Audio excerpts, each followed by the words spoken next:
Hi, Christy.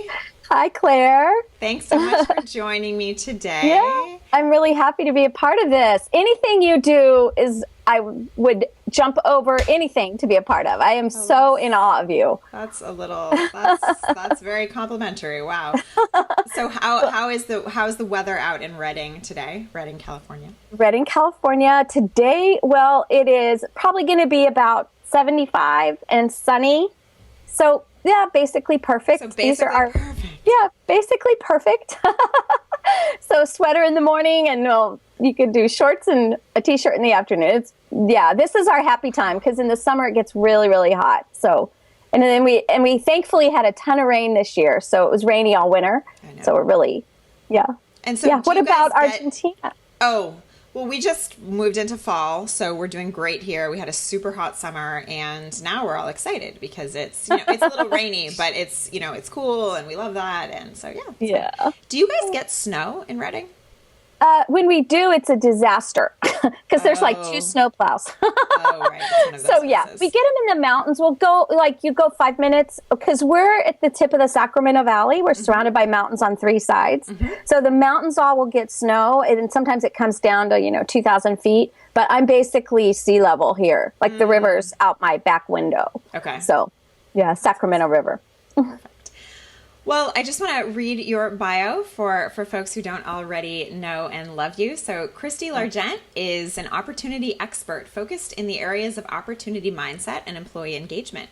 Her clients would tell you she is obsessed with helping people maximize opportunities so they can perform at higher levels together at both work and home. Her clients include Rolling Hills Casino, Shasta Regional Medical Group, Teamwork HR, the McConnell Foundation, Members First Credit Union, Interwest Financial Services, and IBB Design, and they all describe Christy as enthusiastic, motivating, energetic, and authentic, my favorite. Christy is the co-host of the PBS TV show The Forum. She has a podcast called Encouraging Words for Working Moms, and she's the author of the best-selling book 31 Positive Communication Skills for Women. Christy also provides one-on-one opportunity mindset coaching and mentoring, and is launching both her 30-day Opportunity Mindset Intensive and her Opportunity Mindset Academy in 2016. When she isn't speaking or coaching clients, When she isn't speaking or coaching clients, you can find Christy sneaking in a new book, workout, or maybe a quick lunch with her husband in between chauffeuring her school-age kids to and from lacrosse and soccer practices. She and her family live in Northern California. In her free time, she enjoys reading, improv acting, singing, and playing with the kids. Improv acting, that's cool. Yeah. Wow. We have a really great little improv troupe here, and I'm like in and out, mainly because the kids pull my spare time so much. It's a different world, as our viewers know. When you have kids, as you know, everything gets upside down. So I was a lot more consistent with the improv group before kids. Yeah. So, but it's fun. Yes. Really, that's one of those things that just came about, and I'm like, that sounds interesting, and I think I may be a better communicator if I can learn how to respond authentically, right, in the moment, well. And that's exactly what improv does for you. I love that. So I want to kind of dive in. You call yourself the opportunity expert, and I want to hear about kind of what that means. And can you just give us some flavor into who you are and how you got to be where you are today, sitting in Redding, California, with all the windows in your room? I know, it's crazy. Well, okay, so it's such a funny title, isn't it? The opportunity expert. It's like, what is that, right? What is that? Well, what happened is I was speaking full-time, teaching communication skills, basically all over the United States in the early 2000s. And I did communication skills, leadership, how to be a highly effective team leader, powerful communication skills for women, all of these kind of topics that were timely and that were very well received. And I loved talking on them. I had really deep dived, taken a deep dive into the topic of personalities and how people interact and how do they get along, and how come I can say one thing to one person and have a really great conversation. I say the exact same thing to another person, and everything falls apart.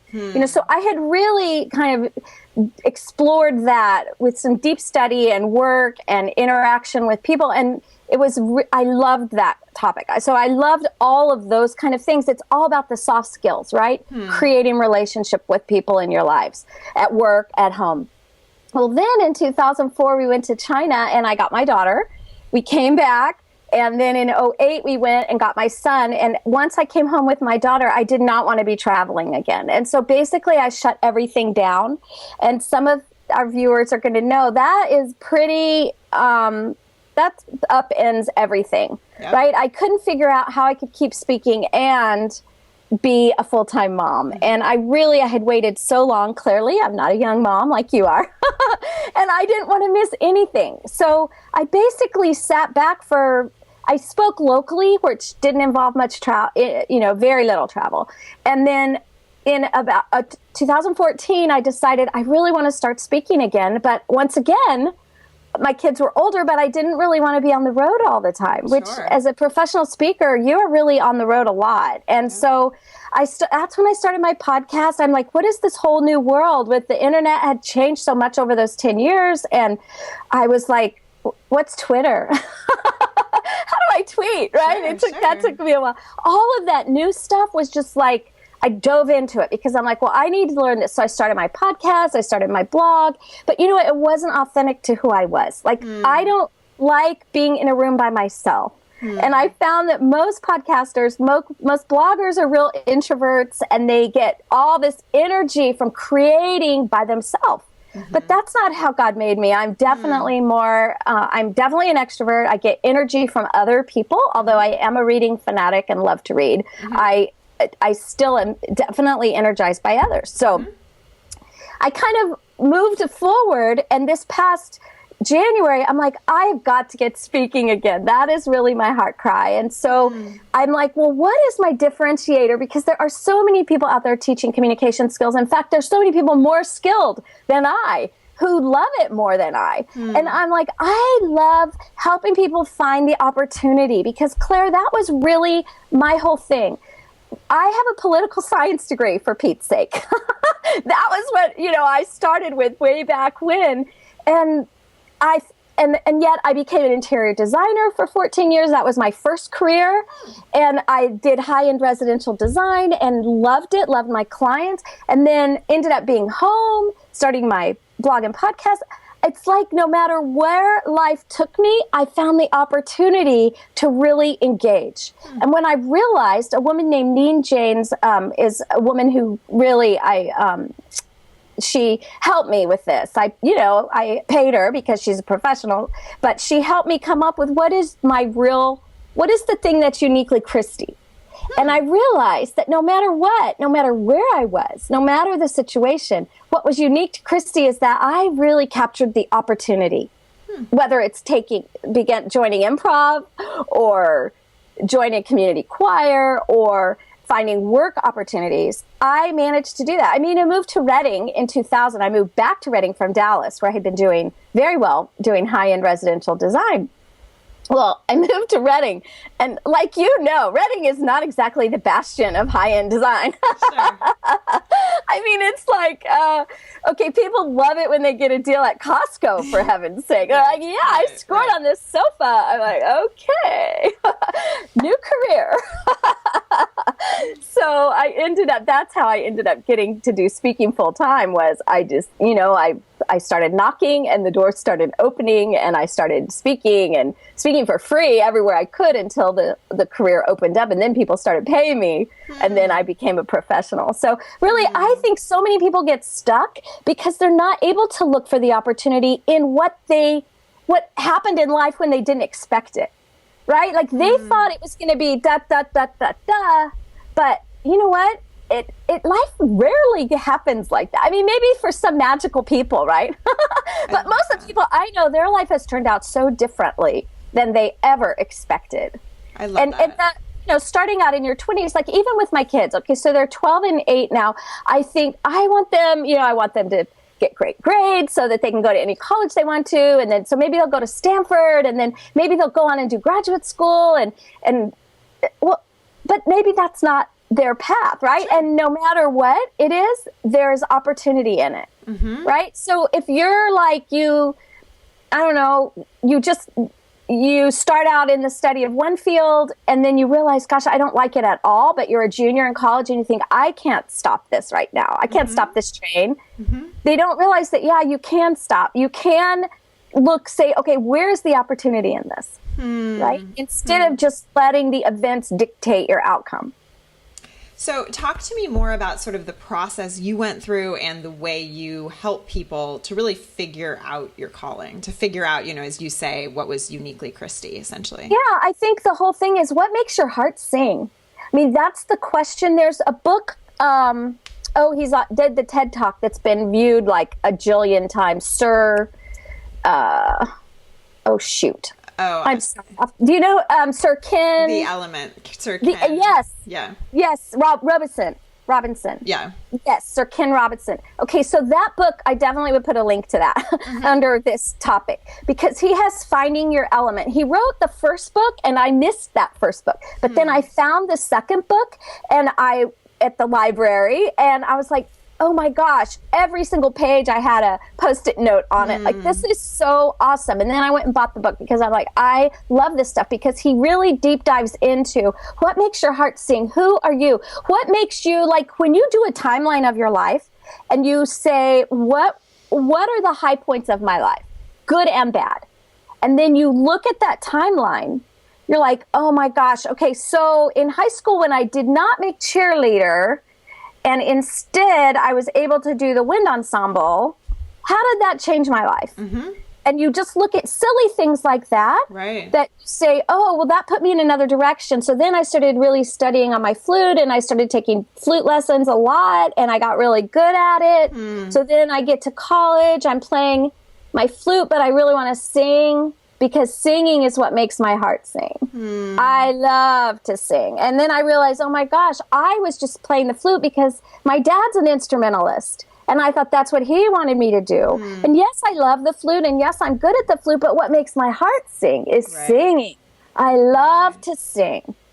So do you see the difference there? Like when you're saying, who's really authentically Christy? Well, yeah, I can play the flute, and I'm pretty good at flute, but I'm authentically who I was made to be when I'm singing. Because when I finish singing, while I'm singing, I feel this overwhelming sense of rightness, of like, I am really good at this. I love this. That I want to do more of it. I don't want to be a professional singer. I don't want to be a soloist, but I love singing in a choir. And like really digging down and recognizing it's okay that you don't have to be a soloist. It's okay that you don't have to do it for a career. And it's okay that you can be a choir singer. That's okay, because that's where you shine. That's where you're your most authentic. So what do we do? Many of us, and I know this is something that you've written on and you talk to folks about, but many of us feel overwhelmed in our daily lives. And so in the midst of this overwhelm, this idea of sort of finding our calling or figuring out how we are uniquely Christy, it feels like something we don't even have time for. So how do we find intention in the midst of this overwhelm? Yeah. Oh, that's such a $1 million question. Or busyness. I don't know. Maybe overwhelm's too extreme, but busyness maybe. Or I think overwhelm is probably how most of us feel. Feel, and we're like, anyone who has this full life with a lot of responsibilities and demands, it's hard because you've got, your boss is looking for that report this afternoon at 3, right? And you feel like you don't have time to go have lunch. How am I supposed to figure out what makes my heart sing? Right? Well, here's the thing. I am a huge advocate of more early morning, and I know you are too, right? That getting up early, and for those of us who have really crazy schedules, I think that's a really, I kind of hesitate to say it because it sounds so trite. And like for moms of little kids who still aren't sleeping through the night, just ignore what I'm about to say because you need to get your sleep.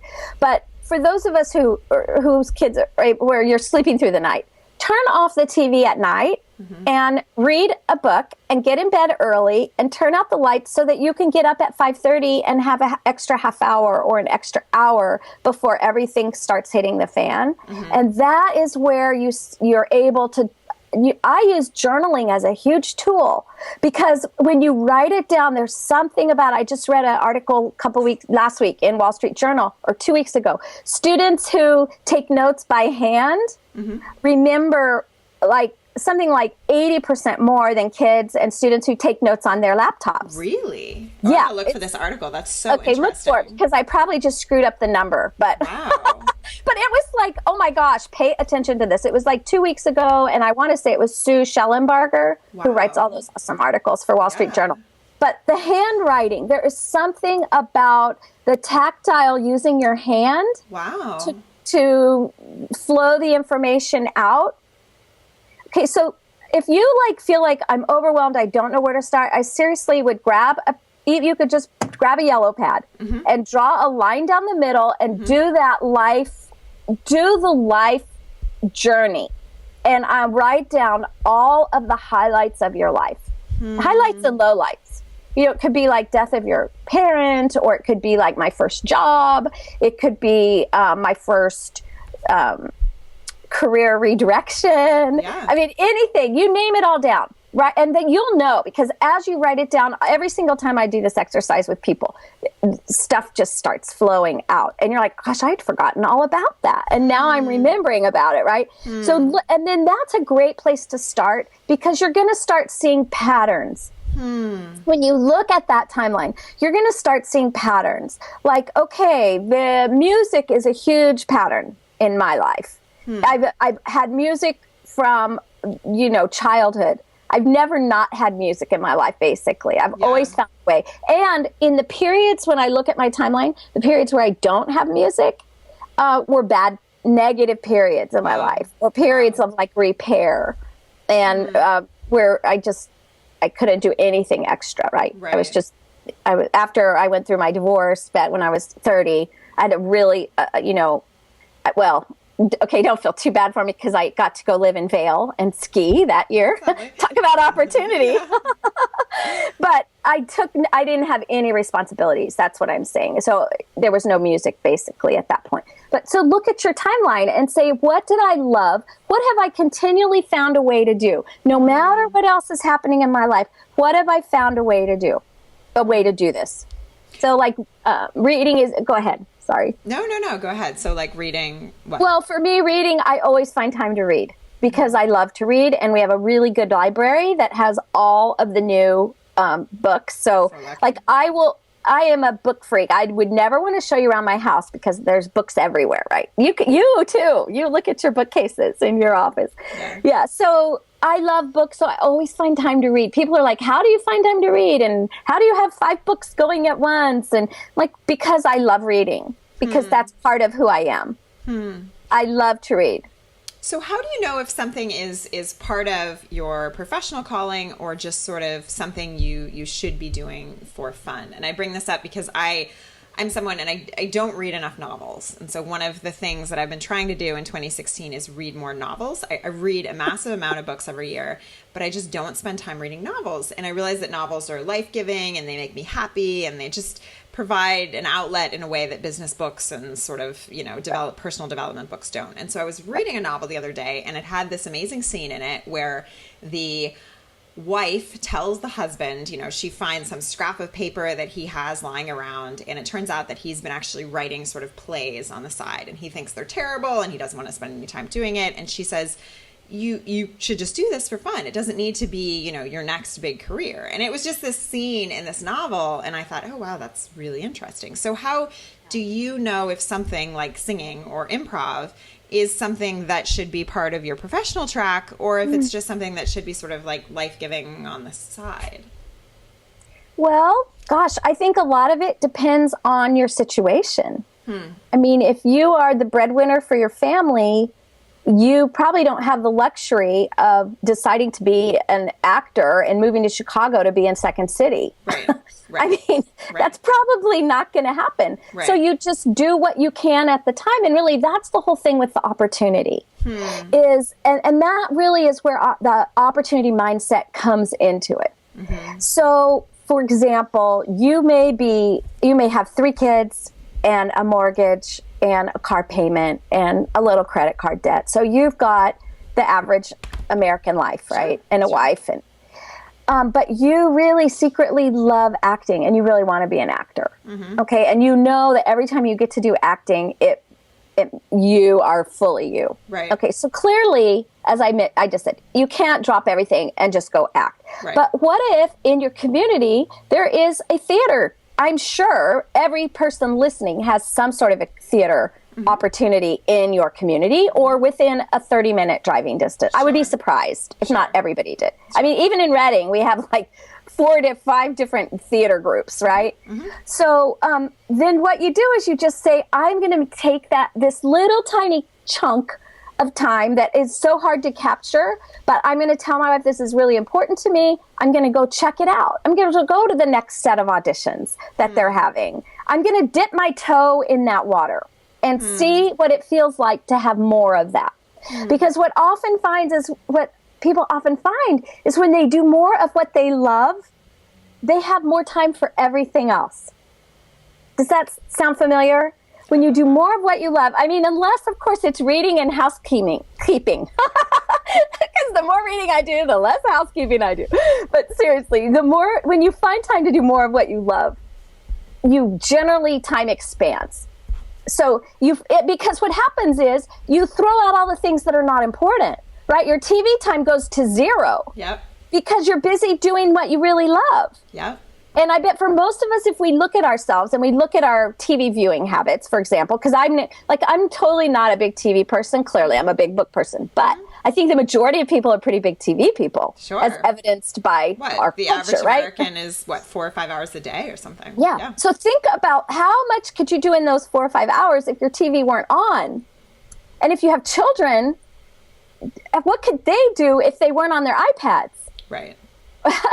Right. So I think really recognizing how much time is being wasted every day and saying, gosh, it's really easy for me to fritter my life away, right? It's so much easier to just go in, come home, eat dinner, go plop in front of the boob tube for a couple hours, go to bed at 11, get up at 7 and do the whole thing all over again. That's a really easy pattern for most of us to get into. Absolutely. Yeah. And so when you say, gosh, I am going to make more of my life than that, and I'm going to do something that makes me happy. Now I'm not saying all TV is bad. I'm not one of those kind of nut people, but like I love PBS, and we don't even have cable, I know. But I watch mystery. Sunday night is my mystery night. Like I don't do an early morning exercise class Monday morning because I know I'm going to stay up until 10 or 11 watching mystery on PBS because I love that. That brings me a lot of joy, but that's really intentional viewing. So think about how many times you sat down and you've taken that clicker and you've just wasted several hours. Right? And I guarantee that does not bring you joy. You never go to bed and go, I am so glad I just wasted 3 hours clicking through the channels. Right. Because most people have more than 6 channels, like we do, right? They have 2,000. 2,000, exactly. Right? And they click through. So, yeah. So I think it's being intentional about that. Okay, so tell me what you would say if I come to you and I say, Christy, I just have all this going on in my life. I'm kind of on a hamster wheel of things, and I don't even really know if my day job is what I should be doing or not. But I think it's time that I start kind of exploring if it's right or if it's wrong or if there's something else out there. What would be kind of the first intervention, the first step sort of thing you would say that I should try to do if I want to start this journey of trying to figure out what my calling is, honestly, what my purpose is? Okay, so do the exercise with the timeline review, and that's going to give you some starting points. And then just start Googling what's available out there in this topic. Let me give you an example. Okay, so I have a friend who has been working in corporate America for 30 years. She hates her job. She's getting really close to retirement. She's in her 50s. She's not that old, right? She's very young.